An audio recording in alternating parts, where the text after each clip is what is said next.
Eh bien, bonjour et bienvenue sur l'espace dédié au site mécaniqueuniverselle.net. Le site qui essaie de démontrer que l'humanité évolue progressivement vers son ultime perfection. La paix universelle, la fraternité, l'universalité totale, un monde complètement sans frontières, un monde qui est devenu totalement écologique, parfaitement écologique, où l'homme n'impacte plus du tout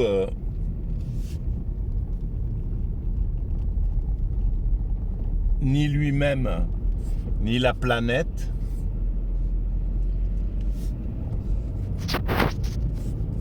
Un monde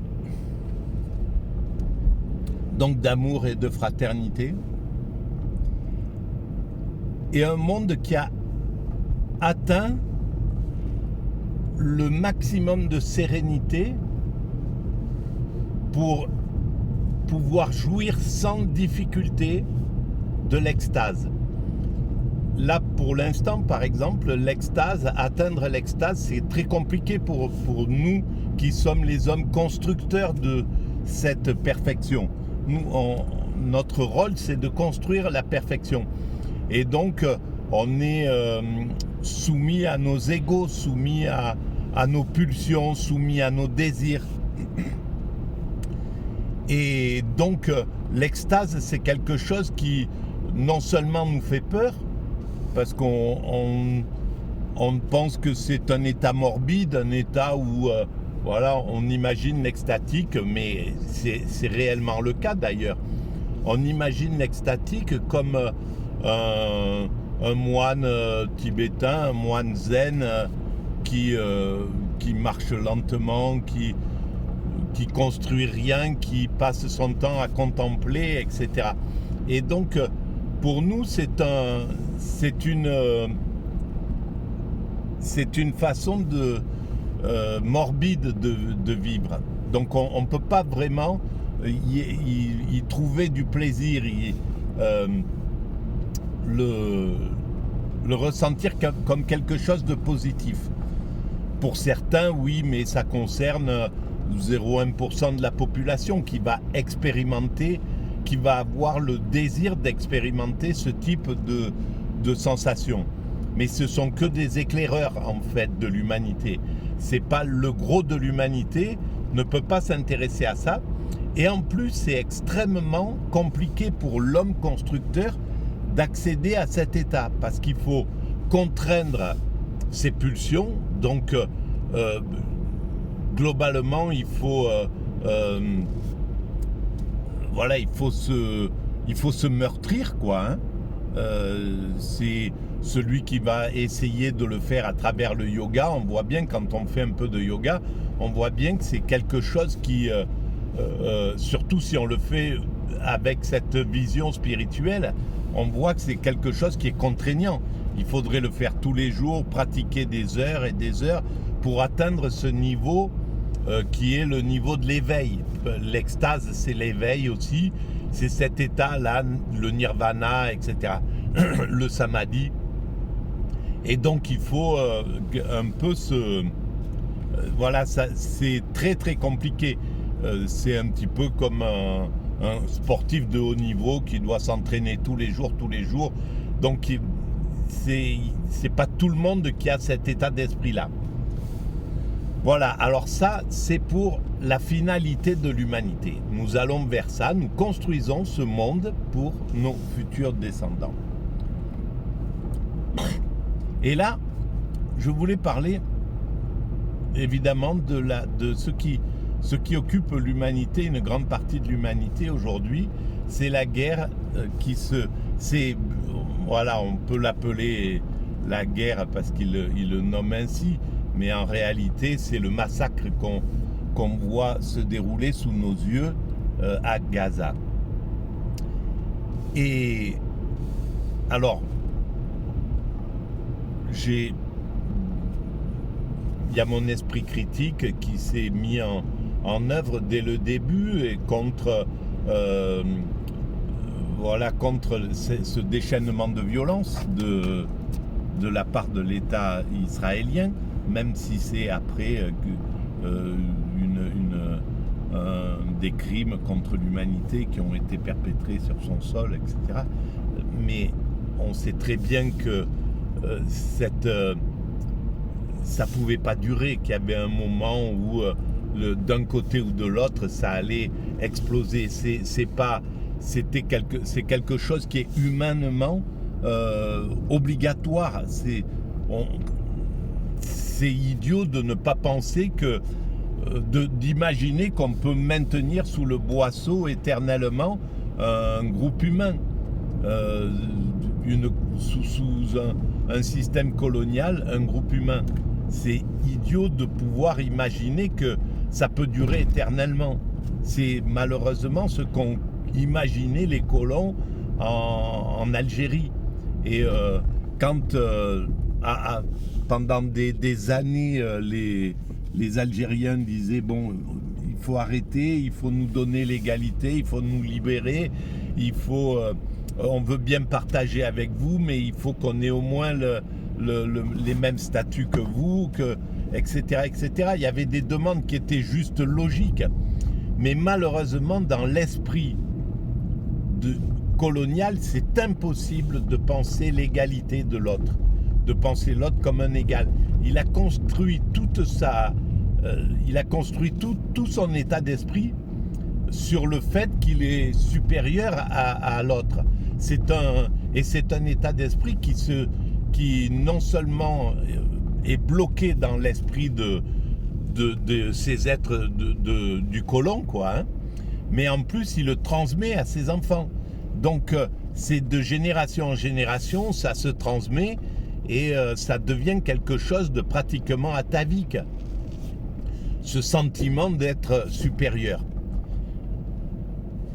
Et alors, évidemment, il y avait des familles qui, au contraire, prêchaient l'égalité, voyaient bien qu'il y avait un système injuste. Comme en Israël, il y a des Israéliens qui sont révoltés par la façon dont ça se passe, qui cherchent l'égalité, qui veulent que les Palestiniens aient un État, etc. Évidemment, il y a tous ces cas de figure, mais globalement, un système colonial, il est dans un système narcissique.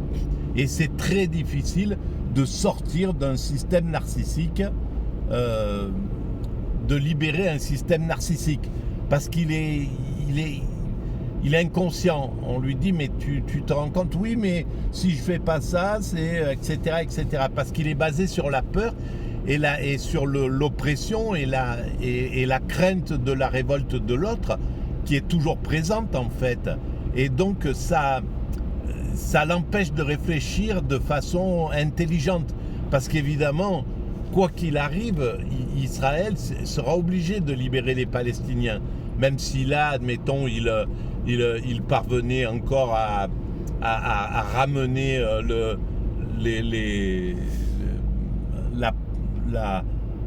l'oppression sur Gaza, à massacrer tous ceux qui s'opposent à lui, mais ça serait que reporter un principe. Et là, malheureusement, ce qu'on n'a pas compris Israël, et c'est une chose dont je parle souvent en fait sur la mécanique universelle et dès le début, c'est que le problème des dominants, c'est qu'ils ne maîtrisent pas. Ils peuvent arriver à oppresser un système, ça c'est sûr, ils peuvent arriver à mettre une chape de plomb sur un groupe humain, comme ça a été le cas de l'apartheid en Afrique du Sud, ça a été le cas des Américains avec la communauté noire, etc. Ils peuvent arriver à mettre une chape de plomb sur le système. Mais ils ne maîtrisent pas la dernière goutte d'eau qui fait déborder le vase. Et ça,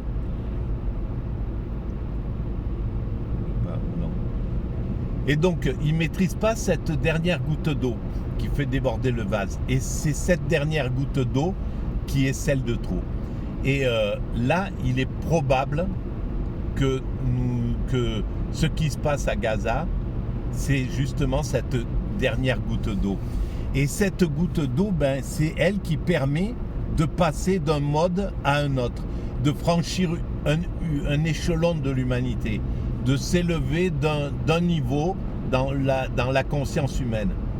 C'est grâce à ça, à chaque fois, il y a eu une goutte d'eau qui a fait que l'Algérie s'est libérée.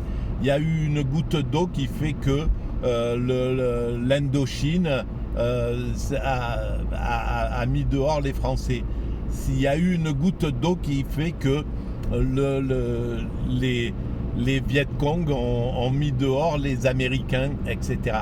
Il y a une goutte d'eau qui a fait la même chose comment ça s'appelle?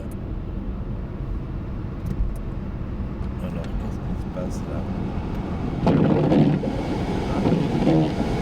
D'accord. Voilà, il y a eu une goutte d'eau qui a fait déborder le vase. Dans chacune des colonisations, on se retrouve avec ce principe-là, et c'est dans toutes les oppressions, dans un système, parce que le système colonial, c'est un système pervers narcissique.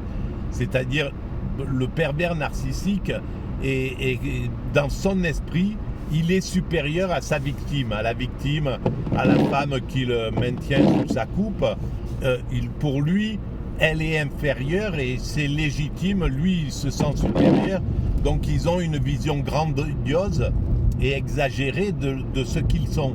En réalité, ce sont des piètres personnages qui se croient bien supérieurs à ce qu'ils sont, quoi. Et c'est grâce à ça qu'ils peuvent oppresser l'autre. Et c'est pareil pour le colon. Le colon, il est toujours inférieur finalement à sa victime. Et humainement parlant, si on prend le QE, le QE global des Palestiniens, c'est très certainement, il est supérieur au QE global des Israéliens. Parce que c'est mécanique, c'est comme ça, c'est... l'esprit colonial est plus borné, plus étroit, plus dominateur. Il se croit supérieur. Enfin, il n'a pas l'humilité qui fait partie de justement ce coefficient émotionnel qui englobe et l'intelligence et la sensibilité et qui est chez l'oppressé. L'oppressé, il est naturellement comme ça. Et par exemple, chez le pervers narcissique, il est toujours inférieur à sa victime. C'est pour ça qu'il choisit une victime qui a des qualités qu'il veut s'approprier en réalité. Et là, on se retrouve dans un cas de figure à peu près similaire. Mais cet état-là, c'est quelque chose de très important. Parce que c'est pour ça qu'il faut avoir de la peine pour les Israéliens et même pour ces dominants israéliens qui agissent comme ça, qui se comportent ainsi de façon abominable. Ils sont pas les seuls dans le monde, c'est évident. Et dans leur esprit, ils ont cette sensation. Ils se disent, mais bon, voilà, il y a en Ukraine, ils sont à 500 000 morts. Quasiment des deux côtés, c'est 300 000 d'un côté, 200 000 de l'autre. Donc, morts et détruits, quoi, abîmés, maltraités, etc. Donc, évidemment, ou au Yémen, ou en Irak, ou la façon dont s'est comporté les Américains avec l'Irak, c'est bien pire, sans doute. On peut le voir sous cet angle-là. Mais là, l'humanité a choisi de poser son regard là-dessus parce que Israël, c'est une identité forte dans l'humanité. Et sa vocation dont certains leaders parlent, elle est juste, mais elle est mal interprétée par ces leaders-là. ils savent que Israël a une vocation privilégiée dans l'histoire de l'humanité. Leur rôle, il est d'unifier l'humanité. C'est ce qu'ils font depuis la nuit des temps, en réalité.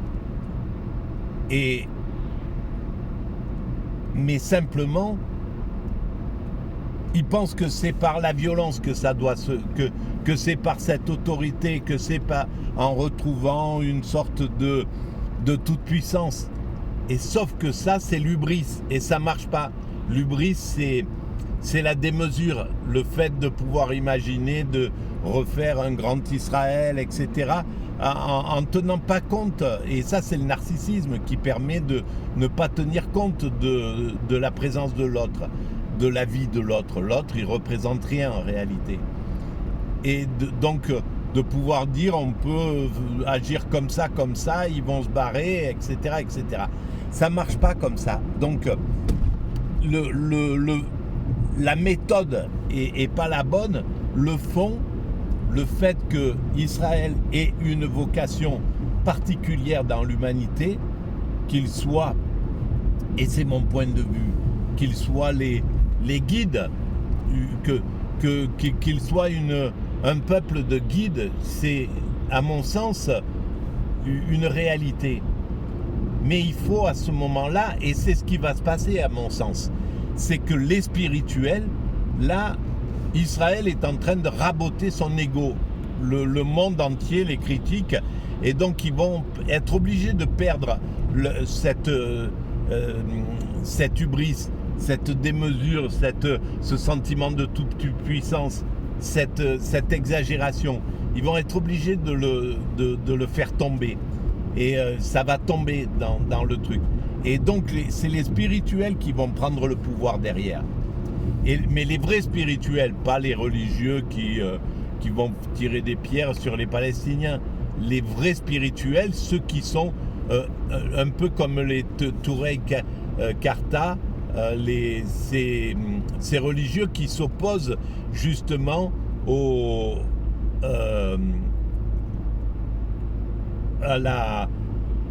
qui s'opposent à la façon coloniale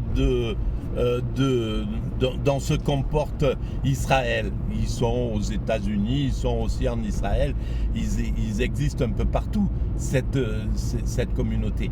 Et c'est eux qui ont compris le sens profond du sens du judaïsme. Et c'est eux qui vont prendre le pouvoir, évidemment, à un certain moment. Ça prendra peut-être du temps. Là, il va peut-être falloir qu'Israël se retrouve plus ou moins au banc de l'humanité. Et ça ne sera même pas sa faute. C'est ça qui est vraiment incroyable. C'est que c'est les États-Unis qui ont poussé, les Anglais au départ, qui ont manipulé de façon à ce que ça soit un système dominant qui s'impose là, au lieu que ce soit un système partageur. Parce qu'ils voulaient garder la toute-puissance.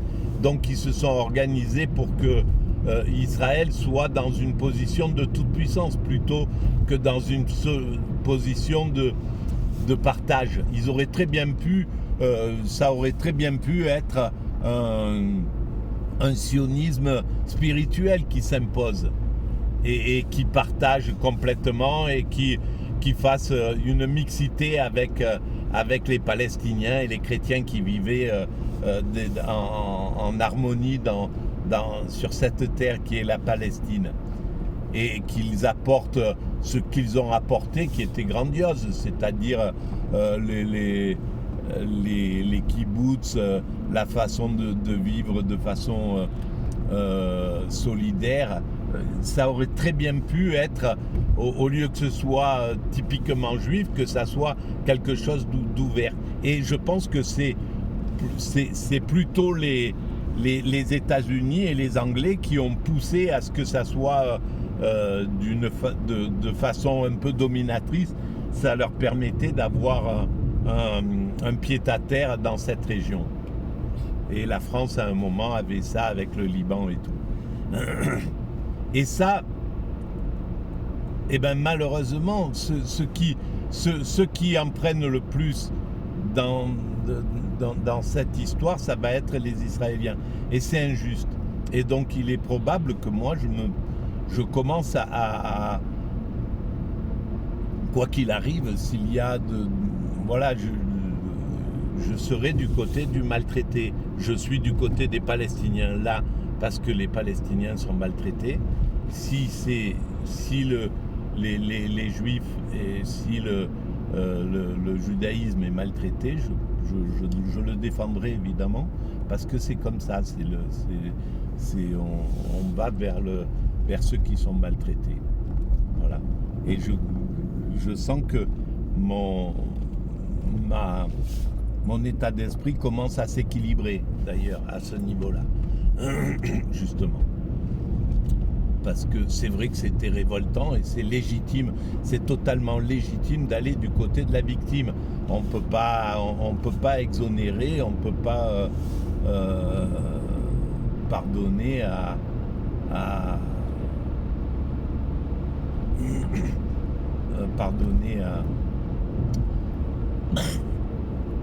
au bourreau, quoi. On peut pas être du côté du bourreau. Pardonner au bourreau, c'est une chose, mais on peut pas être du côté du bourreau dans la vie. Voilà, pardon, je suis désolé, je parle en forçant parce que je sais pas si on m'entend, et donc voilà, mais c'est pas grave. Si vous pensez que ces idées un peu atypiques ont de l'intérêt, de toute manière il va y avoir une autre vidéo, parce que je voulais vraiment parler de la mission justement du judaïsme et du peuple juif, pour moi, tel que je la conçois. Et ça sera la deuxième partie. Voilà, je vous remercie de votre écoute. À bientôt.